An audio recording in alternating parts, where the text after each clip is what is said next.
Vitamin Water Zero Sugar has great taste, zero BS, and, obviously, zero sugar. For those with zero room in their calendar. Zero patience for slow walkers. Those who get 0 hours of sleep on a Saturday night. Have zero filter, zero given, and zero interest in grabbing a plain, boring water. Grab a delicious Vitamin Water Zero Sugar today. Some time ago, I received a visit from a woman who, as a result of listening to these talks, was wondering if I could help her to regain an experience which she had had while undergoing a surgical operation. As is generally known, anesthetics sometimes induce peculiarly vivid and unusual states of consciousness. And every now and then a person under anesthesia will undergo a specific and particular experience which is of the utmost fascination. It's the kind of experience which I suppose we would ordinarily call mystical or spiritual, and which, while it lasts, carries the most powerful sensation of understanding with complete clarity and certainty what is the mystery and meaning of the world. This occurs sufficiently often to have been made a subject of experimentation. Perhaps you know the story of the investigator who took doses of anesthetic for this purpose and equipped himself with pencil and paper to record at the moment of awakening whatever revelation might have been given to him. Fortunately, the expected experience took place, and for a brief period the investigator had the vivid conviction of complete comprehension of this universe of life and death. He regained waking consciousness with the tail end of the sensation still upon him, grabbed the pencil, and swiftly recorded the essential content of the experience just before it faded. After several minutes, during which his mind returned to its normal state, he looked at what he had written. And there upon the paper was the following immensely profound observation. Everything in this universe is the smell of burnt almonds. I suppose that all sensible and hard-headed people would agree that this is just the sort of inanity to which all these mystical revelations ultimately boil down. In the clear, cold light of rational consciousness, the seemingly inspired and utter convincing knowledge of dreams, of drug delusions, and of mystical experiences comes down to just this sort of idiotic anticlimax, masked in the poetic or exotic obscurantism of such phrases as all is Brahman or the divine unity beneath the multiplicity of the world. It may sound for a moment as if it meant something, but the essential nonsense of these feelings and the purely subjective character of the sense of insight which they involve at once becomes obvious when Brahman or the divine unity is replaced by the smell of burnt almonds. We might settle for this conclusion if some of us had not had the same sensation, not under drugs or hypnosis, but when very wide awake. and I, for one, will not quarrel with the smell of burnt almonds as the key to the mystery. I like it much better and feel it makes much more sense than Brahman or the divine unity. For its very banality, its very inconsequential silliness, brings out the real significance of the experience in question. For the importance of the mystical revelation does not lie in the precise nature of what everything in this universe is. It can be God or Brahman or burnt almonds or applesauce or anything you like. Its importance lies rather in the simple sensation of wholeness, in the part of the sentence which runs, everything in this universe is, no matter what. For the conviction which has come to the experiencer is that his habitual sensation of isolation from his environment, from the rest of the world, is an illusion, and that as a corollary, his own deeds and misdeeds, fortunes and misfortunes, are the same process as the changing seasons and the circling stars.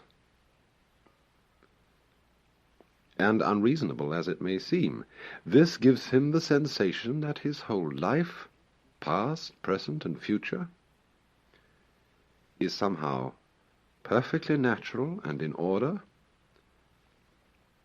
and that he himself is not just the mind enclosed in the skull, but the total process of the world.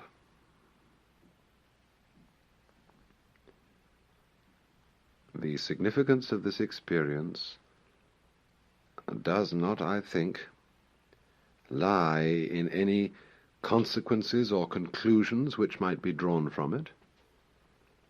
It is not an important experience in the sense that it is useful for some other purpose. It's simply like playing or listening to music, which is obviously phony in the very moment that we do it for some ulterior motive, such as to appear cultured or to convey an ideological message. Its significance for human beings is not like that of, say, the second law of thermodynamics,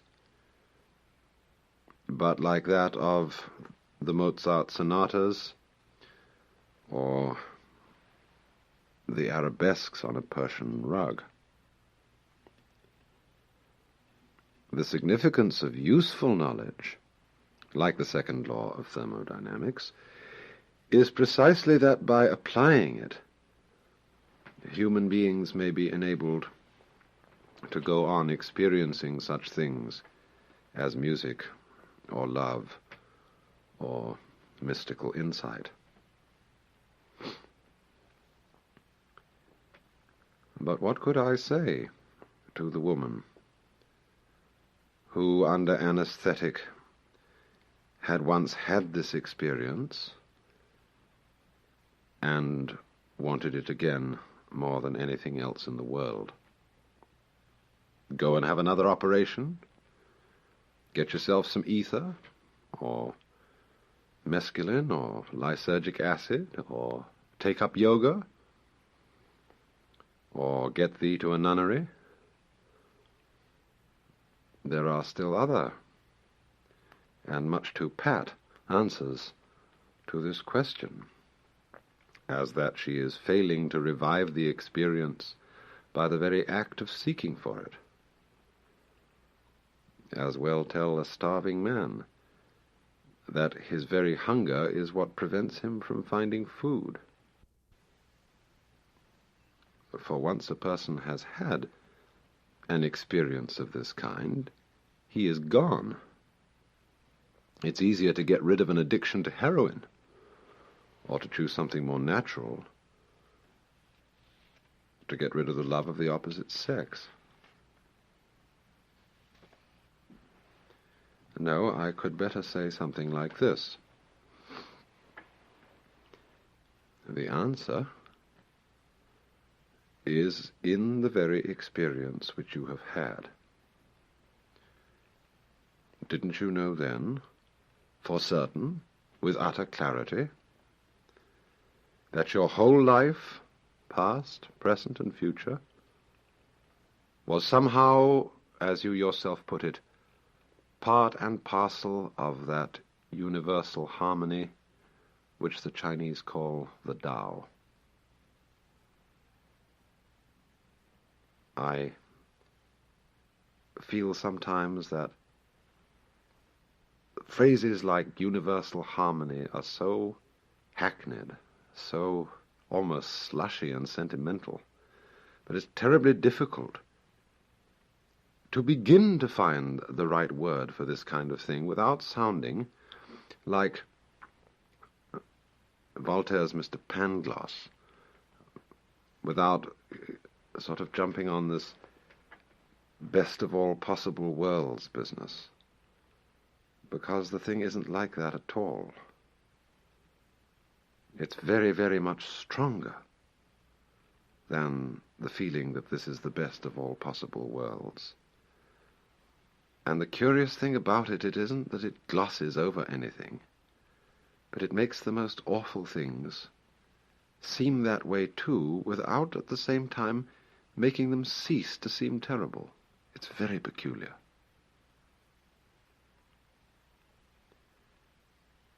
Well, she had seen then, for certain,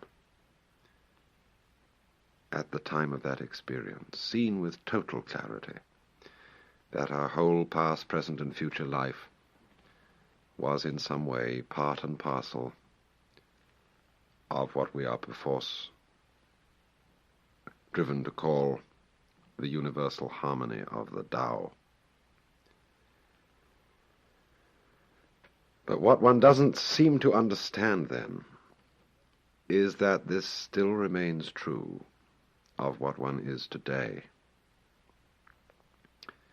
You are in the stream when seeking for what you have lost, and when feeling perfectly ordinary, no less than when you were in ecstasy. You're not feeling the experience, and you're striving to regain it, is, as a matter of fact, the very future which you saw to be in such perfect accord with the process. Let me remind you of a celebrated tale that was told by Sri Ramakrishna. The story of one of his disciples who had learned from the Master that all the multiplicity of this world is the illusory outward form of the one eternal, divine Brahman underlying the entire process. And having sat and listened to this exposition, the disciple got up and went his way, and in passing down a rather narrow street, he saw an elephant coming towards him, and Mahout riding on top of the elephant. Well, the Mahout saw the disciple wandering down the center of the road and shouted at him, "Hey you, get out of the way! This elephant isn't very nice." But the disciple thought, now the Master Ramakrishna has told me that I am Brahman, and that everything is Brahman, and therefore the elephant is Brahman, and therefore it will be perfectly all right if I walk straight along. The elephant will do me no harm, since I realize this to be true. So he ignored the warning of the Mahout and approached the elephant, and the elephant swung his trunk and swatted that disciple hard and threw him into the ditch where he was scratched with the brambles. Well, he was very upset, And he came crawling back to Sri Ramakrishna and said, "Master, you have deceived me.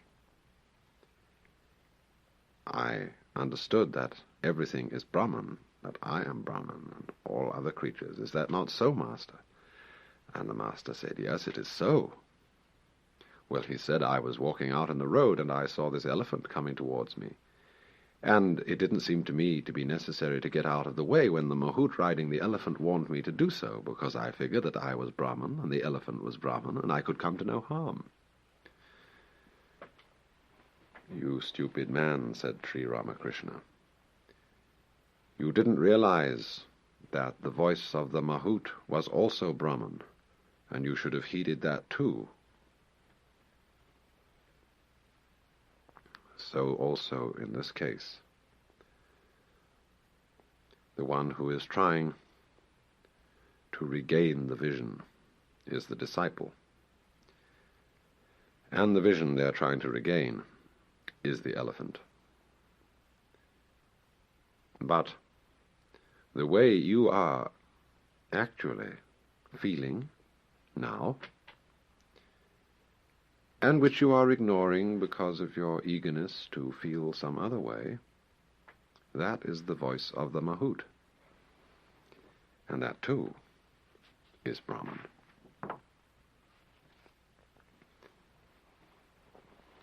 Nine times out of 10,